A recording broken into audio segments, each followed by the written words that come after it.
જામવંતજી જ્યારે ભગવાન શ્રી રામ સીતા માતાને શોધવા માટે ગયા હતા ત્યારે હનુમાનજી પાસે જઈને જામવંતજીએ શું કીધું? જો તમને એવું લાગે કે હું કાંઈ નથી કરી શકતો તો આ વાર્તા તમને ખૂબ જ ઉપયોગી થશે.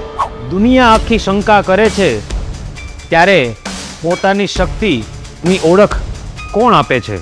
એક એવો ભક્ત જે પોતાની શક્તિનો એમને અહેસાસ જ નહોતો. આવો આ હનુમાન જયંતિના પર્વ પર આપણે એક બોધપ્રદ વાર્તા સાંભળીએ અને હનુમાનજી પાસેથી આપણે કંઈક વાત આપણે શીખી શકીએ એવો પ્રયત્ન કરીએ.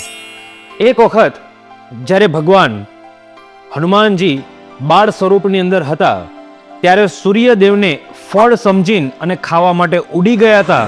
અને આપણને બધાને આ આખી વાર્તાની ખબર છે કે હનુમાનજીએ ત્યારે એ સૂર્યદેવને પોતે આખા ગળી ગયા હતા.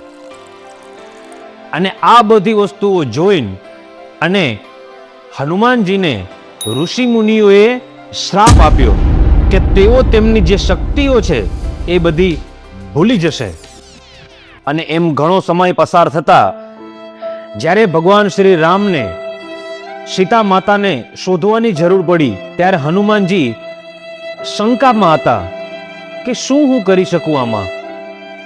ત્યારે જામવંતજી જે રીછના રાજા કહેવાય એમણે હનુમાનજીની પોતાની શક્તિની ઓળખ આપી કે હનુમાનજી તમે યાદ કરો જ્યારે બાળપણની અંદર હતા ત્યારે તમારી શક્તિ એટલી બધી હતી કે તમે સૂર્યદેવને ગળવા માટે થઈને ઉડી ગયા હતા. અને એ જ પડે હનુમાનજીને પોતાની શક્તિ યાદ આવે છે અને એક પણ પળના વિલંબ વગર હનુમાનજી જય શ્રી રામ એમ બોલીને અને આખો સમુદ્ર સાગર જે છે એ આખો પાર કરી દે છે. તો આ વાર્તાથી આપણને શું બોધ મળી શકે એ આપણે હવે જાણીએ કે આપણા જીવનમાં આપણી પોતાની પાસે કેટલી શક્તિઓ છુપાયેલી છે ને એ આપણને ખબર જ નથી રહેતી. અને એ નેગેટિવિટીના હિસાબે આપણી આસપાસ જે ફરતી હોય છે અને કંઈક એવું ડિસ્ટ્રેક્શનના હિસાબે આપણે પોતાની જે શક્તિઓ છે એ ભૂલી જતા હોઈએ છીએ. ત્યારે આપણે જે પણ કાર્ય કરવા જઈ રહ્યા છીએ એ આપણે પોતા પર વિશ્વાસ રાખીએ તો આપણું જે કાર્ય છે એ અશક્ય કાર્ય પણ શક્ય બની જાય છે.